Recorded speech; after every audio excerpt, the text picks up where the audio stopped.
Hello everyone and welcome. My name is Luke Ramsey and I work in the Education Department here at the Pink Palace Museum. Our speaker today is a lifelong Memphian and a graduate of Memphis University School as well as Memphis State University. In his extensive experience, he has managed some of this community's greatest assets, including museums, the Park Commission, and that band of ducks in the lobby of the Peabody Hotel. Will you please help give a warm welcome to our Shelby County historian, Mr. Jimmy Ogle.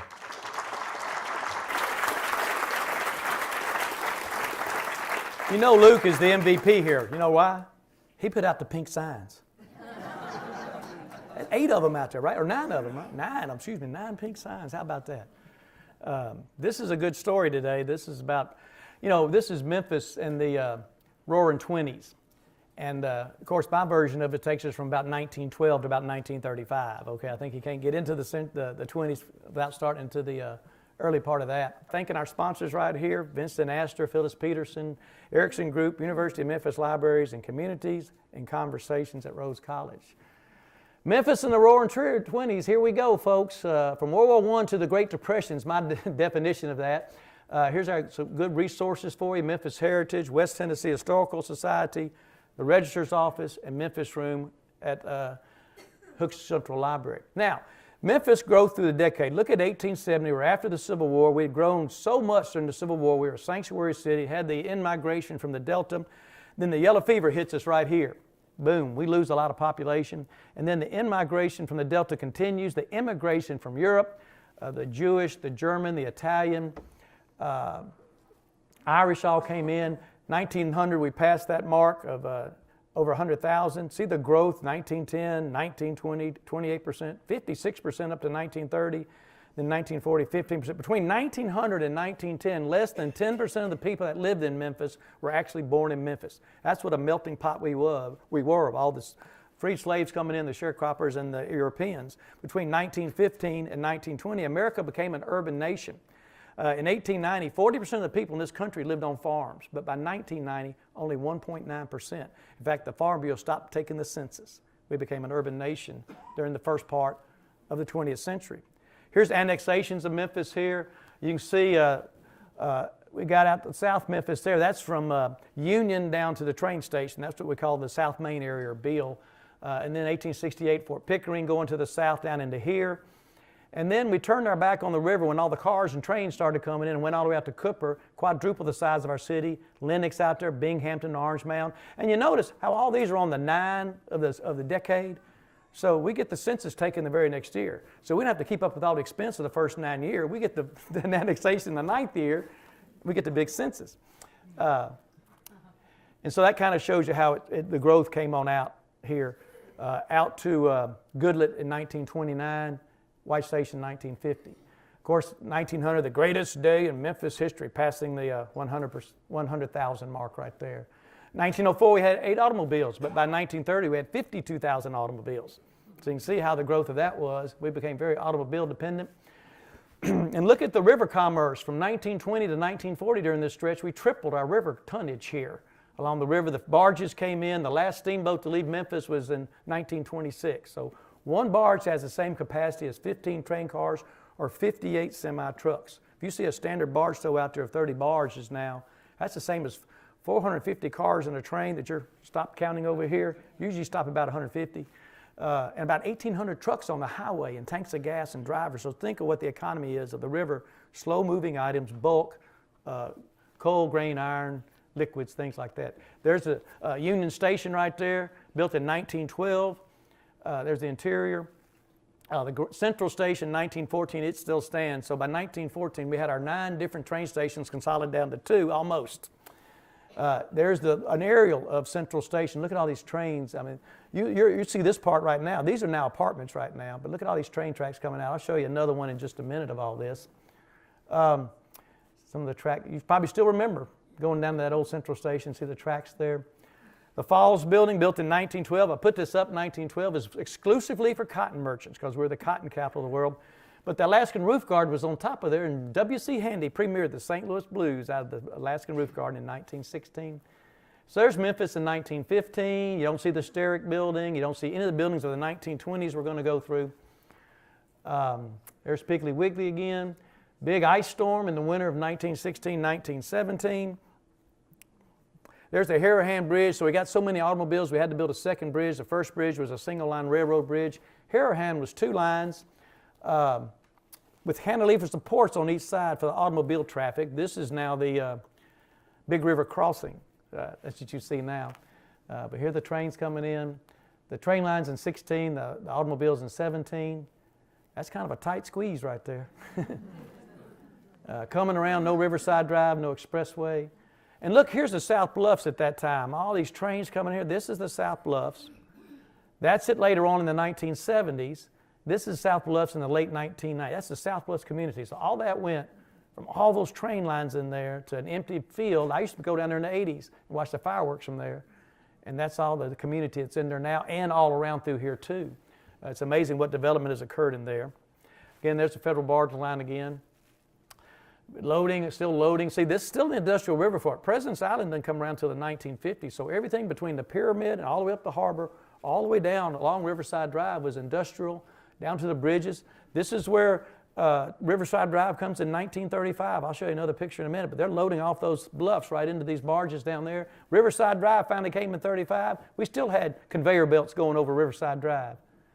No timely parking there at the time. Prohibition and Mayor Crump. We had 4 mayors in one day. How about that? You ever heard this story? Seriously, our politics have been messed up since 1916, and I can say that. When Wyeth Chandler resigned in 1982 to become a judge, we had a succession, and the first 20 days was the chairman of the city council, J.O. Patterson, our first black mayor, not elected. Then the next 20 days was Wallace Madewell, the CAO, and an election was held, and Dick Hackett got it. So we had 4 mayors in 1 year. When Harrington resigned, we had 3 mayors in 2 years. Harrington, Lowry, Wharton. Well, this is 4 mayors one day. So what had happened here is in 1915, 1915, the state comes in. We're not enforcing prohibition. Crump isn't enforcing it. The way he let it happen was they could stay open. They get a ticket. They get fined for it. They pay their fine on Monday morning. They're back open. So finally, the state came in. And of course, Crump and them said, well, that was actually done by the rural counties, not having the prohibition, not the big urban center. That applied to Tennessee, not to Memphis. Memphis is in Tennessee. So they came in and they ousted Crump at the Shelby County Courthouse as mayor in that summer. Well, he hadn't been convicted of anything, and there was an election that fall, so he was going to run for mayor again. He's legal. They said he could do it. So we had a temporary mayor, William Tyler McLean. The election's held. Well, guess who won? Crump. Now it's in court. January 1st, we're not swearing anybody in. Now it's in court. We go up to February 22nd. The court says, well, Crump can be mayor. So we started that morning with Tyler McLean as the mayor at 9:30. Crump gets sworn in. He gets his 6 weeks back pay and resigns. Utley, the vice mayor, gets sworn in, gets his 6 weeks back pay and resigns because Crump probably told him to. And then the city commission voted for Thomas Ashcroft to be mayor. 4 mayors one day, Memphis, Tennessee. Of course, he made the cover of Time magazine too. But, then we had 2 mayors for the whole decade of the 1920s. Rowlett Payne was one that Crump, at the very end of the race, supported. He won. He was an independent, and that put him at odds with the KKK at the time. He was mayor for those years. He was a county trustee. He got voted in the Congress, did a lot of good work there, along with McKellar. McKellar held the office in Congress for over 50 years between the Senate and House of Representatives. The Memphis Blues is a song written by Handy, named Mr. Crump initially. He was all big on the unions. The whole Georgia Tan scandal handled during that time. Memphis Light, Gas, and Water. He got the utilities under one roof. The largest multi-purpose utility in the country. Then, of course, during that time in the teens, World War I happens. Memphis, 9,000 enlisted from Memphis and Shelby County, 230 killed. Think about that. Even the women's suffrage movement took a hiatus to help support World War I. And there's a lot of things going on. We had float planes coming in to the harbor there. We had 6 members of the Chickasaw Guards that were killed in action. This plaque is at the Shelby County Courthouse. There's their names there. On that plaque, it's a little bit hard to read, so I typed them out. There's the Doughboy. Everybody's been to the Doughboy in the Overton Park. The University of Memphis Memorial Field behind the El Marone Fieldhouse is the memorial field named for the folks that from the university or from West Tennessee State Teachers College that are there. There's actually, right here in the wall, Scates Hall, there's this plaque right here that commemorates it. And the address was done by Judge Kennesaw Mountain Landis that day to dedicate the field. He's the one that cleared up the Black Sox scandal in baseball, you know.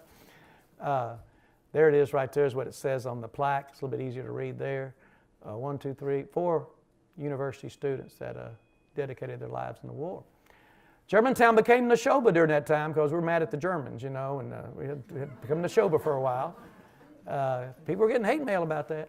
There's a parade, 1919, a lot of celebrations. It was our centennial at the time, 100 years. And then look at all the things that happened in Congress. We had the biggest one yet, the 20th Amendment for the right to vote. I mean, the 19th, the right to vote. 20th was about term limits. Nothing again until 1933, you see. So not a lot happened in the roaring 20s in the country as far as Congress goes. But that vote came in. That's very important for one of our shows later on. Big building boom in this decade.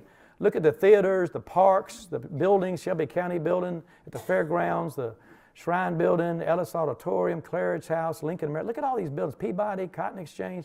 I mean, they're just the beautiful buildings of downtown now. Even the Sears Crosstown was built in 1927, Orpheum Theatre.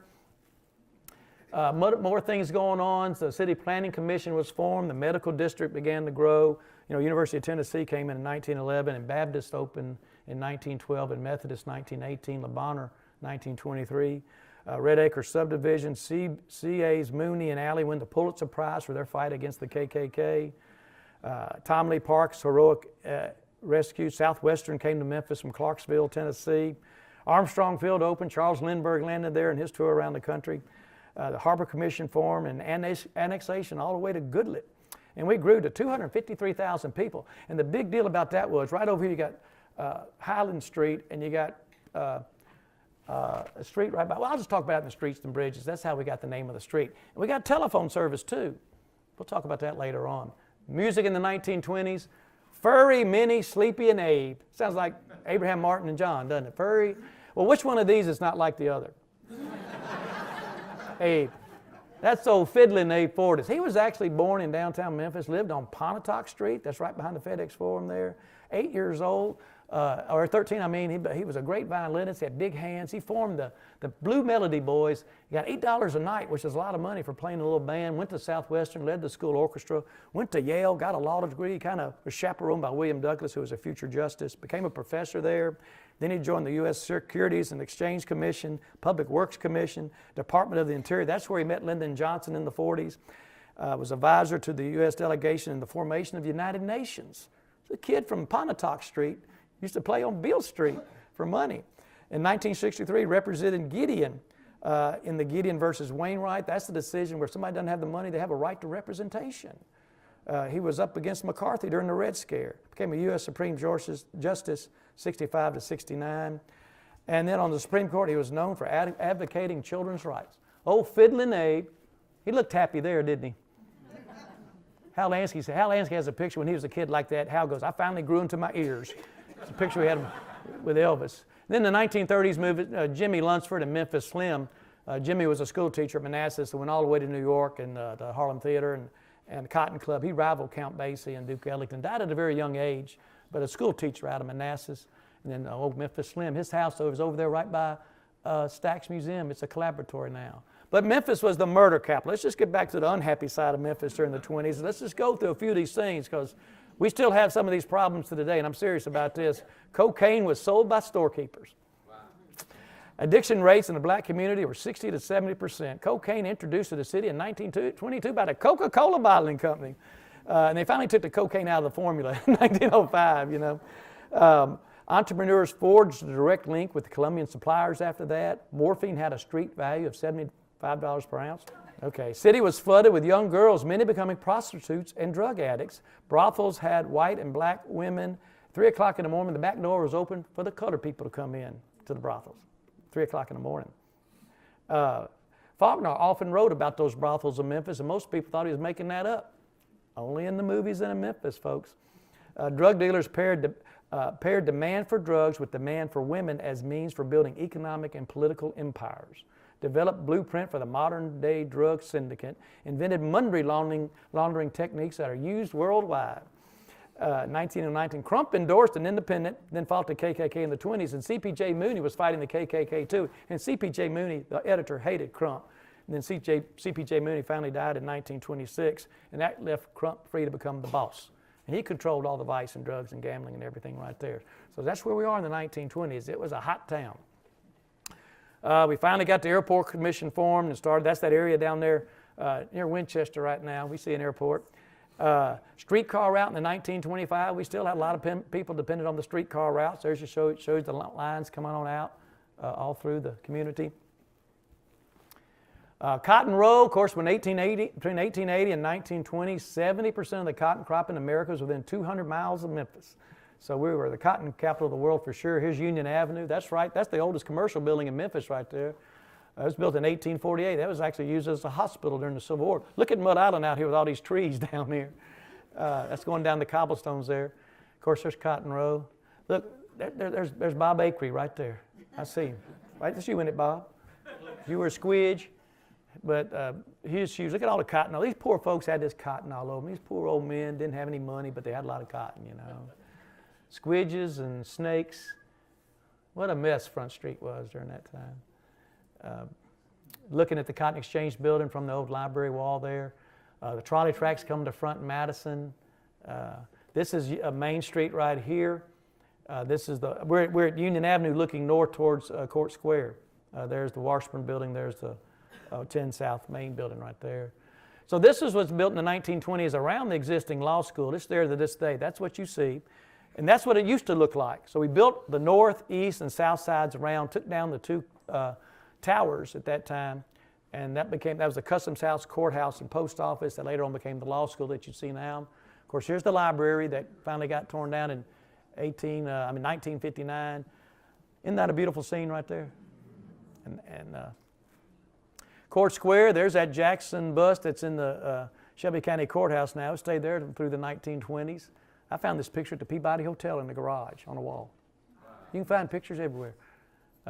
It's part of one of their displays. There's the courthouse right there. There it is. The Olden Stone bust cast on the sitting president of the United States. So it was used to make our first 4-cent postage stamp by Josiah DeLoach. DeLoach Street right over here is named for him. Ed Williams used to live on it. Here's a plow. Of course, this chemical empire grew during the 1920s. Shering plow grew, and grew. Many of his products became worldwide known there. Little tea shop opened in 1918 in a different location, but it's one of the oldest restaurants in Memphis. How many have been to the little tea shop lately? Wow, Sue Harrell will love that, won't she? I'll tell her that. 1919, the arcade restaurant down. They didn't put locks on the doors until 1968 because there's a 24-hour economy. Till the King assassination, we went into curfew because they had to stay open. Beale Street was the main street of Negro America. It was a mile of vice and commercial ambition, owned by the Jews, policed by the whites, and enjoyed by the Negroes. And that's Lieutenant George W. Lee saying that, who was a black political operative for Robert Church Jr. and Mayor Crump. He was the mayor of Beale Street at the time. It was a place where blacks could go and assemble. And Gayosa Street to the north had many of those brothels and gambling houses. This part of Beale Street went down to about to where the Hunt Phelan home was. It's about 10 blocks long. The promotional district now is only 3 blocks long. And hardware stores, pharmacies, clothing stores, shoe stores, hat stores. There were 12 barber shops for 39 barbers in there once upon a time. That's a lot of barbers. The Daisy Theater. Here's another shot of Beale Street looking back to the west, right where it turns there at 3rd or B.B. King now. That'd be Handy Park. A little bit different facades now. Now all our theaters that came in. Here's the Warner Theater. That's right where the One Commerce Square building is now at Monroe in Maine. Look how beautiful this theater is. We had 5 theaters up till the 1960s. They all came in the 1920s. Lowe's Palace right there on Union Avenue. Britlin's, remember Britlin's right next to it? There's the Lowe's Palace. I saw A Hard Day's Night there, Beatles. Lowe's State, that's over where Peabody Place Tower is on Main. Elvis was an usher there in the 1950s, got in a fight with a customer in the alley, so he got fired. Came back the next year with the #1 movie in the country. Not too many theaters can say that, can they? Lowe's State. You also had the Strand. There's the Elvis coming back later on. Here's the Strand. It actually was closer to 2nd Street than the Main Street. You had to walk down a long hallway to get to it. Strand Theater. Of course, we had all these movie theaters. We also had a censor board Mr. Crump put in here. Lloyd Benford became the president of the censor board. They had a full board, but he was the dominating figure from 1923 to about 1952. Columbia Mutual Life Insurance Building that became Lincoln American Tower, he built. It's a 1/3 replica of the Woolworth Building in Manhattan. But he was such a strict censor. I portrayed him at Elmwood Cemetery, so I know a lot about him. He was a young man working on a train. He had a train wreck. He got scalded, so he had to get off the train and recover. When he came back the next time he was on the train, it got robbed, and his partner got killed. So well, I'm going in the insurance business, you know, and that's what he did from those two horrible accidents, and did real well. Woodman of the World and stuff like that. Came to Memphis, became the president of the insurance company. And then when he became the president of the censor board, he wouldn't let train wrecks or train robberies show in movies because of his experience. No Jesse James, you know, no train robberies in our movies here. He didn't think Ingrid Bergman was a good woman because she openly flirted with Roberto Rossellini, her married director. Charlie Chaplin was a devout communist. He was a scourge to all Americans, you know. None of these movies showed here, but they showed over in West Memphis. So everybody went to West Memphis, loved it, you know. He also censored the entertainment too, but he censored more movies than anybody in America, so is known as being Benfordized in the movie industry. Still had like 140 kids named after him too, so he was popular in one segment of the community as well. There's the courthouse, customs house, the library. This is in 1923. As you look along here, the old fire station, cobblestones, no Riverside Drive yet. There are 3 railroad tracks in there. No Peabody. There's a shrine building.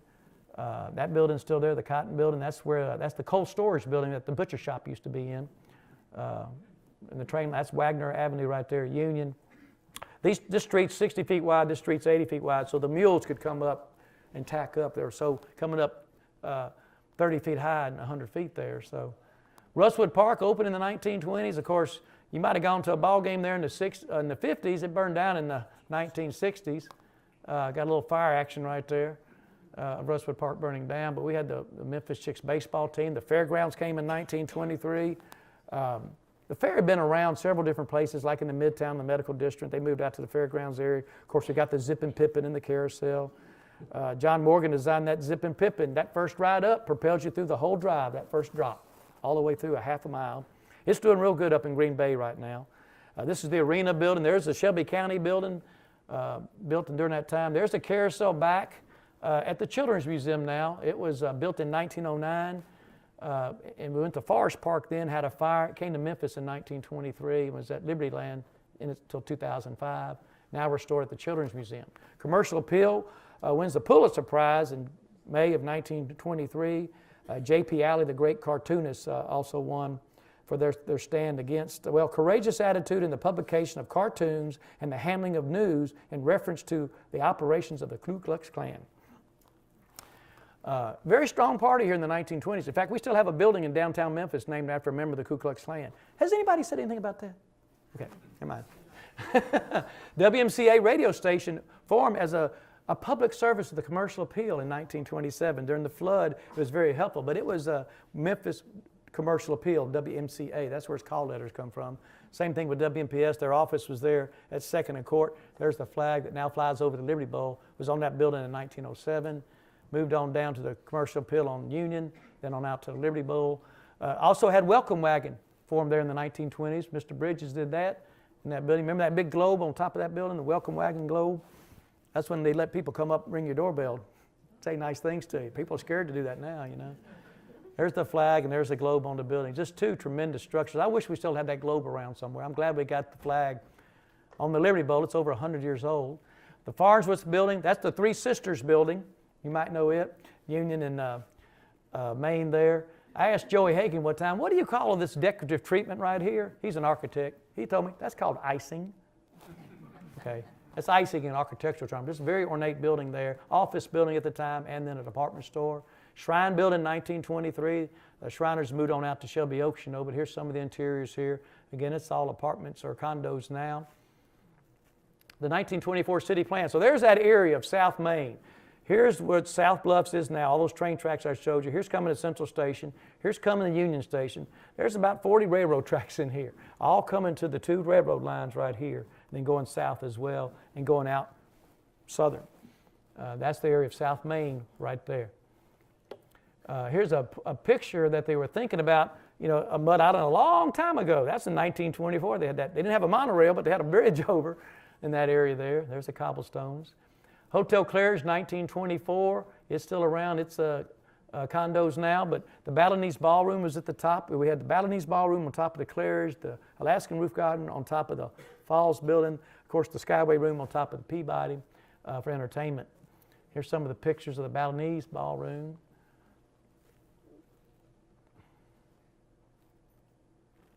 So now you're in the Lincoln American Tower looking north. There's Ellis Auditorium looking up Main Street. There's the Claridge House. No Civic Center Plaza. Here's the fire station and the police building that was built in 1910 and 1911. There's Crump's building right there. No interstate, no St. Jude, no pyramid. That's what you're looking at. Ellis Auditorium, 1924. It opened up at Main and Front and Poplar. Here's it under construction. That looks like a church right there, but that's a train station we'll get to in a few minutes, Poplar Street Station. Some other pictures with the streetcar lines, automobiles, Ellis Auditorium here. Another rendering. The Exchange, that was on the Exchange Park is where they built it, and they had an Exchange building in there. The Overton Hotel occupied it from 1859 to 1924. And then here's Cannon Center now. The new auditorium, and then later on Cannon Center. John Philip Sousa, he was actually an assistant conductor with an orchestra coming to town, and the Duck conductor got sick, so he got to lead the orchestra for the first time at the Ellis Auditorium. And that's what the Ducks march to, is the King Cotton March of John Philip Sousa. I met his granddaughter last year at the Peabody Hotel, and they loved me talking about John Philip Sousa. I know you got a lot of memories of the Ellis Auditorium.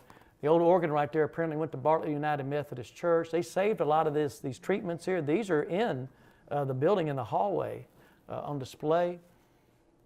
Cotton Exchange Building opened 1924. They previously had been over where the Exchange Building is there now at Madison and 2nd, and they got over closer at that time to the cotton industries on Front Street. Lowenstein's, this is a site of the original Peabody Hotel. It left in 1923. This building was built in 1925. It still stands there. It was a Lowenstein's. It was the third location for Lowenstein's. Poplar Lowenstein's came in 1949. And this is now called Brinkley Plaza after Colonel Brinkley, who had built the first hotel there. It's not an original building to the 1800s. Parkview Hotel is way on out by the Overton Park. Fairyland used to be an amusement park there. Then they built the Parkview Hotel. Hotel apartments there. It's a beautiful building. It's a great building to this day. Here's some of the appointments inside. The little tricky roadway there. They had to do a little deal about that. Lincoln American Tower, one of my favorite buildings. You know why? They let me go up on top of it sometimes. They let me go up to here. You got to go up 3 stairwells and then up this what kind of spiral staircase, okay? Push up a hatch, and you're 8 foot by 8 foot up there with a railing. It's like being on the Titanic, you know what I mean? The guy. And look what you can see. You can see Tom Lee Park. It was the tallest building in Memphis in 1924 until 1930 when the Sterick Building was built. There's Mud Island. You can see down the right field of AutoZone Park through those buildings. You can see the pyramid. Look at Court. Oh, gosh, I had a good picture of Court Square. Well, anyway, Ford Motor Plant, 1924. It was built down there at South Parkway. It moved from Union Avenue down to South Parkway. Tom Lee, you've heard of Tom Lee Park. Where does it get its name from? Tom Lee, of course. But back in 1925, the steamer M.E. Norman was out full of engineers, about 72 of them, during the high water time of the year, about 10 miles south, looking at the levees and the banks and everything. They went over to one side. The M.E. Norman capsized. Tom Lee was in a John boat, and he went and rescued 32 people one at a time, brought them to the land for safety. So they considered him a hero, and sure he was. And they gave him a job with the city of Memphis, sanitation department. Not the best job in the world. Gave him a house on Mansfield Street. In fact, in a couple of weeks, his great niece is going to be here for our Memphis Riverfront show. She's wanting to get a historic marker for Tom Lee's house on Mansfield Street. But Tom Lee became a hero, and of course Tom Lee Park is named for him. They had the obelisk sculpture there, it said a very worthy Negro on it. Still does, but the obelisk has been blown down twice now. Been moved once, blown down twice by storms. I think somebody's telling us it's time for it to go. But they had that nice sculpture out there now that was put there in 2006 depicting Tom Lee reaching out in the water, pulling somebody to safety, more depictive of his heroic activities.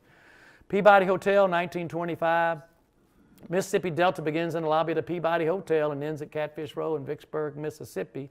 That's from David Combe, when I was born and raised. That, this is a good story. See those little cherubs right there? Now that's Mary Cullen. She was 1 year old. Her daddy ran the Orpheum Theatre, and she posed to be that's her right there posing to be the cherubs on the, she drove my carpool back in 1960s. That's Buddy Best's mother. Buddy Best's mother. I'm on a tour at Peabody Hotel 2 years ago, and Tom Berdeja comes up and goes, Jimmy, you remember Miss Best when we were riding carpool telling us she was the 1 year old that posed for those cherubs in the fountain of Peabody? And I said, no, Tom. I was thinking about basketball, not the fountain of the Peabody Hotel in junior high, you know? Tom remembers everything. You think I'm bad. Oh, man, he's the greatest. And sure enough, and so we emailed Buddy Best. He sends us this article from the Press Cemetery in 1963. He's living in Virginia. The Austrian sculptor Lynn Gale came here, and he sculpted. I'm sure, how many's heard of Lynn Gale? Nobody. He sculpted the frescoes in the Queen Mary's bedroom in Buckingham Palace. Wow. They brought him here. Good wow. Way to go. And the Continental Ballroom as well. I mean, that's just incredible to me. And now, 80 years later, I'm walking out looking at her every day with ducks, looking at her, my carpool driver, junior high. That's history in perspective, isn't it? Plantation roof, very popular. They didn't build a Skyway room until 1939 because they figured out they're losing about half a year of revenue with all the bad weather and the rain and everything. So that's why that looks like an Art Deco type room. Dinner was $2. I bet you couldn't get that to Peabody nowadays, could you? Furry Lewis recorded songs in there. We got a whole Peabody Blues CD, Robert Wilkins, Speckled Red, Walter Vinson. There's a lot of good names of people that recorded. Hotel wasn't desegregated until the 1960s. The Memphis Jug Band, 1925, first recorded by Ralph Peer in 1927. They were our first band to really record here. We'll get more into that in the Memphis music story Thursday. Of course, the King Cotton Hotel, it got imploded in 1984. I was on watch at the Park Commission right across the street from, look what happened to Jefferson Davis Park. So it imploded, all that dust got on Jefferson Davis statue. I got about 10 phone calls from the SCV on Monday about, why didn't you put a tarp on that statue, let all that dust get on that? So they don't tell us when they're imploding buildings. Unlike the Baptist Hospital, and they set up bleachers and had a TV show about it, sold tickets, 2006. They're just going to do it one day so nobody will be around. And if you look in My Name is Earl, how many watched My Name is Earl? Like season 3, episode 16, that's the building they used for the implosion scene in that movie. Or that TV show. That's a stock, and also in the movie Heathers. Okay. That's it being built right there. Southwestern of Memphis came, you know it as Rhodes College now. Beautiful campus. Every year it seems like it wins an award for the prettiest campus in America. Poplar Street Station, right there. See, there's the Ellis Auditorium being built. Here's front and Poplar, front, Poplar. Right now all that's left is a little brick wall right there, and a historical marker for Casey Jones. That's the last train he picked up before he drove it to his death in Ballin, Mississippi in 1900. And there was a man from Bartlett that was late bringing the train in, Avery G. Warner, who I got to portray at Elmwood as well. That building was torn down, I think, in 1939. And it kind of, there's another shot of the railroad tracks in there now. The expressway all comes through here now. Bass Pro Drive, Welcome Center about right here. Bud Island Parking Garage all right in here. Civic Center Plaza, Federal Building State, all that's right in there now. That came in the 60s. So this is a train station at below level grade there, going on out to New Orleans or going up to Chicago. There's another picture of it. See, there's the wall that's still there right there now. There's more pictures. Memphis and Charleston Station, where the Wendy's is there on Danny Thomas, that's where all that came in. It got torn down in the 60s. This is the oldest train station at the time when it was torn down, oldest active one. Danny Thomas comes all through here now. Lauderdale's been realigned. All the streets have been realigned. Methodist Hospital, 1924. Out there on Lamar, I believe it was. Here's Baptist on Madison. It's about the size of all the Baptists now. They got real big, then they decentralized, around the community. University of Tennessee Medical Center, 1911. Here's those numbers of people coming into that area to form our medical center. La Bonner's now about $800 million complex. The DeMond Building there on 3rd Street or B.B. King Boulevard, a lot of nice Art Deco treatments and terracotta in these buildings in the 1920s. These are the prettiest buildings we got downtown. Medical Arts Building's right across from the YMCA. It's now being converted into apartments and condos. Had 7 different dental labs in it. Of course, the Pink Palace, We'll get through that. We've already seen that. Doughboy, 1926. There's the Highway 70 came through in 1927. It connected San Diego with New York City. The Broadway of America, Sears Crosstown, 1927. It had 4 other expansions. That was the first building right there. That's where I first saw Santa Claus when I was a kid. There's a train line that went right by it, all the way down to where the Mattis station is now. That's where the L&N Railroad went. That's the Vecca Green Line now, I believe. Crosstown Concourse, you've heard those stories. We'll talk about that in the tall buildings program. Kress Building on Main Street with all the beautiful terracotta there. Kress had a number one store in each city. It looked like a theater almost. That's now part of the Spring Hill Suites. There are meeting rooms and suites in that building now. It's being reused. Memphis Steam Laundry, look at this building. Oh my goodness, that's over there right behind the ballpark, Russwood Park. Marks and Bendorf, that building is still downtown. The Cadre Building now where they have events. Commerce, some of my friends came in earlier today. We were talking about being in that room right there. The Columns now. Fat chance. Memphis Light, Gas, and Water there. They were housed in the building built in 1903 right at Madison and 3rd. They moved in 1970. It's the Hotel Napoleon now. There's the Bristol Highway, the first highway to go from Memphis to Bristol, all the way from San Diego through all these towns. I got to throw the world's longest forward pass on that highway in 1982. It took 9 days and 9 different football teams for John Malmo up to the World's Fair. That's a whole nother story. Here's the only way to Arkansas from 1916 to 1930. How'd you like to do that? Yeah, over that Delta. Yeah, little buddy. Yeah, that's you there, isn't it, Bob? That's you. That's your car? That's you? No? Okay. Caught a fire in 1928, had to use the ferry again. It used to take a train 2 days to get across the river because they did five cars at a time. Little bluff slides in 1926. Bookended by floods, the biggest one, 1937. It surpassed in 1927. The Congress, this year, all your floods over 40 feet in our local gauge. The one in 2011 almost rivaled that. Rising Tide is a great book to read about the flood of 1927. All the politics went into forming the levees. The largest act of the Corps of Engineers, Flood Control Act of 28, started building those levees. Charles Lindbergh came through in 1927. He flew across the ocean in the spirit of St. Louis. How did he get back to America? On a boat named the USS Memphis, of course. All answers are Memphis. Then he went around the country. Look at this. He went 48 states, 92 cities, 147 speeches, 1,200 miles, talking about promoting aviation as a way of future travel. When he came into Memphis, he buzzed around the Lincoln American Tower to get attention, landed at Armstrong Field in Millington, had a dinner at the Peabody Hotel that night, October 3rd, 1927. That was the tallest building at the time. Hotel 20, that's the Doubletree down there right across from AutoZone Park, the Hotel Tennessee. Orpheum Theatre replaced the Grand Opera House that had burned down in 1923. Here's the Orpheum being built. The great lobby. Gosh, over 200 shows, I guess, now in the Orpheum. 100 Days of Broadway. July this year, we got Hamilton for 3 weeks. The Halloran Center now. We'll tell more stories about that later on. 4 big department stores downtown, Goldsmiths, Breeze, Gerber's, and Lowenstein's. There's the municipal airport finally getting built. The stock market crash. We were preoccupied with the census, and that's when Mr. Ellsworth comes to town, the census giver, and somehow he got us over 250,000, okay? That put us in another category there. We just expanded out to Goodlet. So we changed the name of Peachtree Street, which goes just as the West Street, goes north-south right past Highland there. We changed that street to his name to honor him for getting us over 250,000. That's why it got his name. Gave him a watch and gave him a parade, too. That's a big deal. We got 31 historic neighborhoods, all from that era, the 1920s and 30s. Look at all these, Central Gardens and got Valentine Evergreen, all these great neighborhoods. There's Midtown during that time. We're almost done here. Central Gardens went on the National Historic Districts in 1982.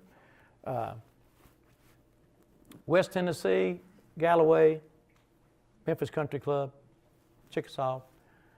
University of Memphis changed names about once every 20 years, It's hard to keep up with.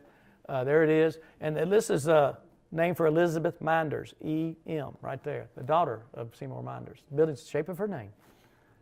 Galloway Golf Course, that area, Red Acres, 1926. They gave 127 acres of land. No fence around that golf course either. There it is right there. There's High Point Terrace during that time. Here's Red Acres, 1923, Hedgemore, 1926. Let's go. There's Chickasaw Country Club coming in the 1940s. Again, this is all High Point in here, coming in right after World War II. Poplar and Highland looking east in 1930. This is where Lowenstein's would be right here. That's where that old traffic sign was, you know, the traffic fatality sign. William Lynn, 1930, Great Art Deco Hotel. A Great Art Deco Hotel whose dinner menu's on a football. Go figure. Court Square in the 1930s. Sterick Building, the tallest building in the entire South when it was built in 1930. The last skyscraper built in Memphis for 34 years because of the Depression, World War II, and post-World War II suburbanization until the First Tennessee Bank Building was built in 1964. Proud Mary started in 1907 in New York, went to, as the Hossening ferried prisoners up the river. That's where you're going up the river came from, up to Sing Sing. Got bought by a towboat company in Louisiana, bought by the Warner and Tamble Company in Memphis. Named the Mary Elizabeth there. That's where the song Proud Mary comes from. That's the big wheels that keep on turning, or the wheels, the rudder. I mean, those wheels, not the paddle wheels. That's a portrait that was in the butcher shop. There's a G.H. Tamble. There's the Mary. Captain Jake used to drive that boat, pushing the showboat. Memphis in the 1930s. Oops, went too fast there. Starting to have a little bit more building in here. Courthouse. Riverside Drive, 1935, connected us to the bridges. There's a Sterick Building. There's Mud Island. We used to come in from that direction. See how the river came in like that? We took half of Mud Island off in the 1960s. The fair got new buildings. Crump got elected to Congress. Crump Stadium, Riverside Drive, a lot of WPA money, FDR money came in to help. Cotton dropped from 20 cents a pound to 4.5. 5 years. We try to rejuvenate some interest in it with the Cotton Carnival. Of course, we had the Cotton Makers Jubilee, segregated society. Memphis Street Railway grew, bankrupt, reorganized. A lot of 63 million in ridership. Our unemployment rate during that time, right after the Roaring 20s, dipped down. Suicide rate and murder rate went up. A lot of foreclosures during that time. Birth rate was at an all-time low in 1933. I don't know what that has to do with anything. City workers were asked to donate $1 every day on a salary, buy an apple. We had community gardens during the Depression. Program assisted over 100,000 migrants, the transit relief program here. We had a lot of people coming in our community. The medical community got stressed. Infant mortality rate soared. Patients were able to pay bills, and some hospitals closed. I know I'm going through this fast. We'll have to add this to another show. And then home building, try to get people in the houses. Cotton Carnival, there we go. A lot of parties. A lot of fireworks. Machine Gun Kelly was called here in Memphis, Tennessee. You know, he was from Memphis. We made the FBI famous in 1933. And then November the 6th, 1934 Street, the only street in America named after a month, a day, and a year. We hope to get that fixed this year. And Helen of Memphis opened in 1937. I got to close with Helen of Memphis because I always sat in the car when my mother named Helen went to Helen of Memphis. I would not go into a women's clothing store with my mother in junior high. And I was doing this at St. Luke's Church, and a lady walked up to me, and she had her jacket was from Helen of Memphis. Had a name in it right there. That's 2 years ago. Yeah. So we're closing up right here. Thank our generous sponsors. Again, real quickly, there's my telephone number. There's my email address. Call me. I do answer my phone, don't I, folks? Calling for tickets, don't I? Had a few vacant seats today, so I know we can get more people in here. Y'all come. We're ready for questions and answers now to make Luke happy. No. Oh, we got to have a little applause here, too. I'm sorry. Thank you.